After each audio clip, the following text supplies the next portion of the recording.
Hi there and welcome to Andy Robinson RC.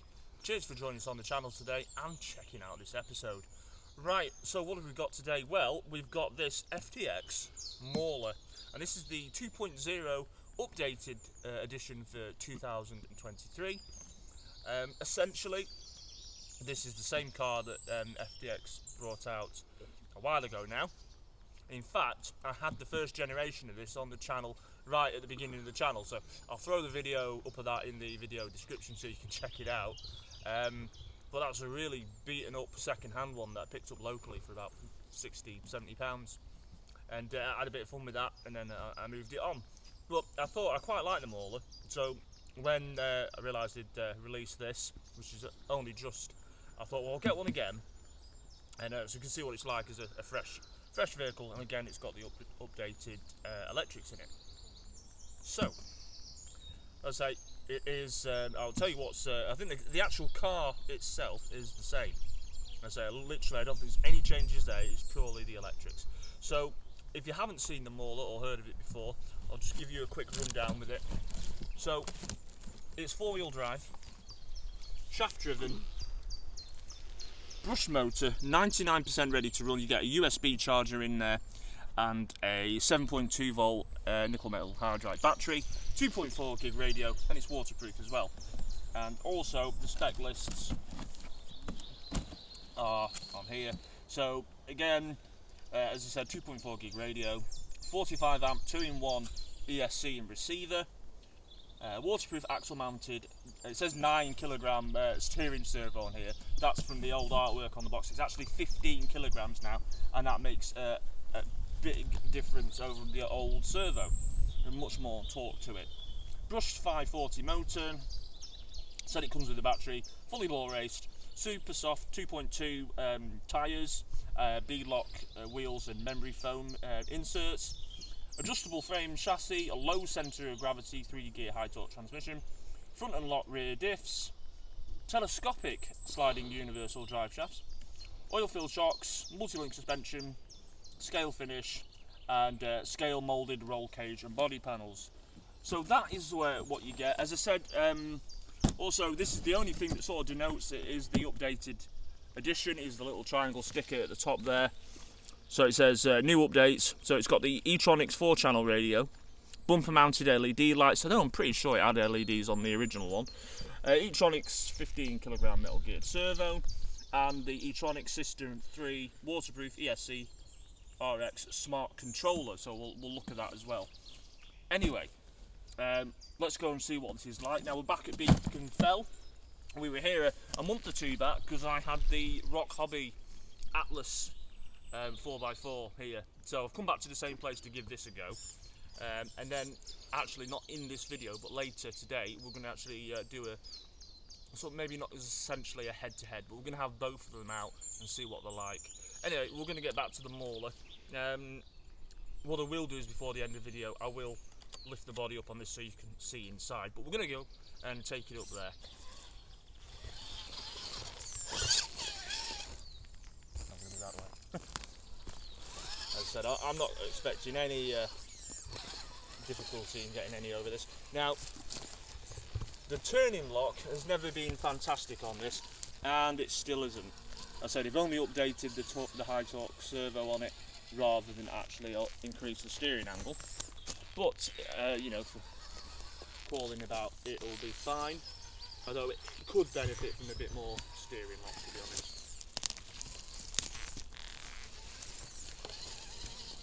But yeah, this time I went for the orange one. The one I had before was the yellow, and it was really battered and faded though. Oh yeah, managed to get that. Excellent driving there by me. So this is, in my previous video I did ages ago, I said this was like a cross between a crawler and a trail truck. Now it is more looking, especially when you look at the Rock Hobby, it is definitely more of a crawler, and I say maybe more of a crawler and a rock bouncer, but in looks. So.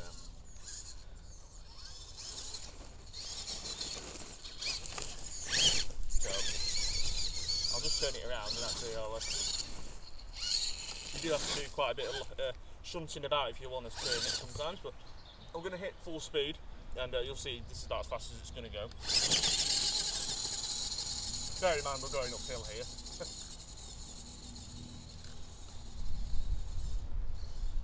Yeah, I mean, oh no, I rolled it. Oh, saved.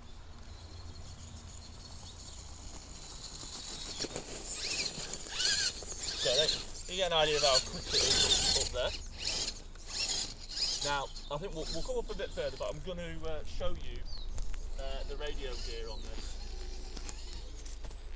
Now, the majority of the difference with this is in the handset. So, the handset here, it's actually, I didn't quite realise until I got it out of the box for this video, but it's just like the one the Rock Hobby Atlas uses, except on the Atlas, it doesn't have all the drag brake functions on there. So this is what, and it makes it much easier. The Rock Hobby does have a drag brake, but you can't adjust it as far as I know. It's just set, so it does have a drag brake. Where this, you can alter it. Now, I've had a few of these remotes or similar remotes where you have these switches on, and in the manuals, it never seems to say which switch does what. Now, for the first time that I've noticed, I'll have to show you this because it's hard to see. Now, I was going to drag the manual out, but I realised it was on the inside. Now, if you look there, onside the inside lid on the transmitter, you'll see it'll give you a guide to what all those little switches do. So you can have your drag brake set to 0, 50%, 75% and 100%, which is really good. So it tells you what they do. Now currently I've got this set to 100% drag brake, as I prefer it like that. So yeah, that's cool. So much better than the outgoing electronics and remote you got with the other vehicle. It's got channel 3 and channel 4, though I don't think they actually do anything with this particularly, but they are on there. Anyway, let's go up a bit here. Yeah, see where we go. Try not to fall over anything. Well, yeah, there's plenty of power in this. Now, arguably, this has got higher ground clearance than the Rock Hobby, so this should go over this even better. I mean, it's not super challenging, but still, this should. The other one grounded out a little bit. This has got much bigger wheels and tyres on. Anyway, but yeah, you look. But it definitely loses out on that steering lock, which is a bit of a shame. But I'm sure you could alter that.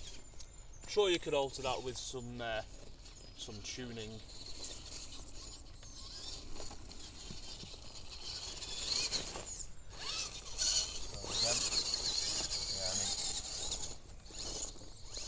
It'll quite happily just bounce all the way up there, really.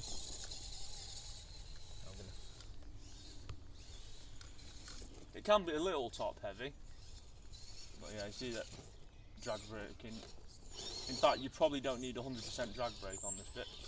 Might be a bit too much because the ground's loose. You don't want to flip the car over.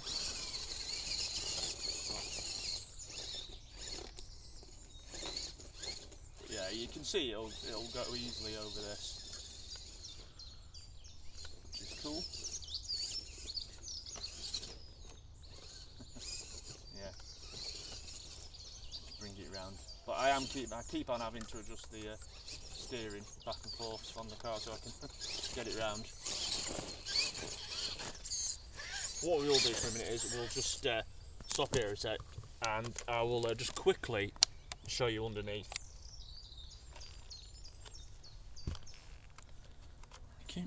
So this is a hinged body, so you don't have to take the whole shell off.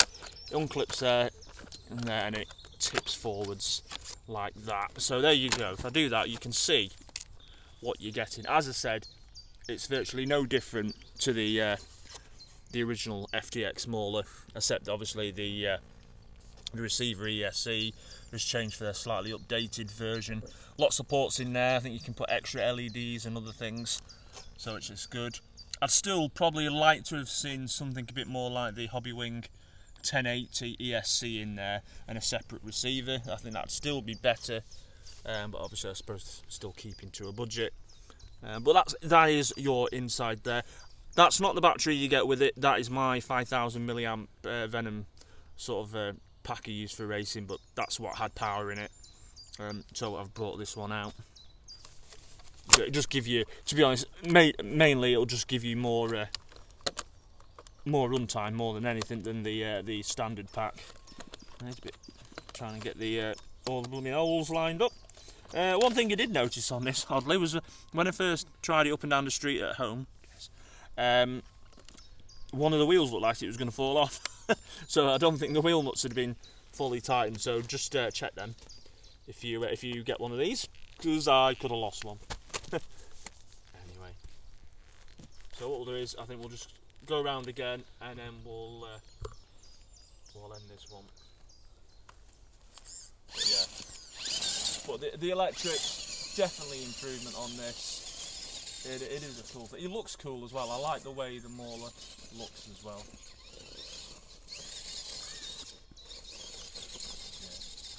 Yeah, it does look good.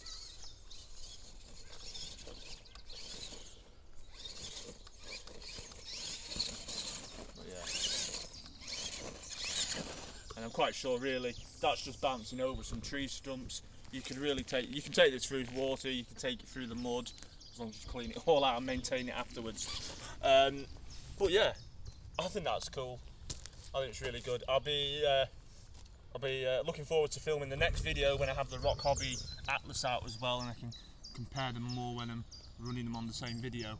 But yeah, so far so good. I do like this. I just wish they'd have the a better you know, separate ESC really. But I like the drag brake functions. I like the fact that it actually explains which buttons do which, and you can adjust your drag brake. That's good. Tyres are cool on it, pretty soft. Oh yeah. Price range. This is about £190. So good starting point, I think. You know, for the money. Yeah, it's cool. Right, all right. I'm gonna finish this one here. Cheers for checking this video out. Much appreciated as always. And if you haven't already, please consider subscribing to the channel as well. We've got lots more of content coming up and previous content for you to check out.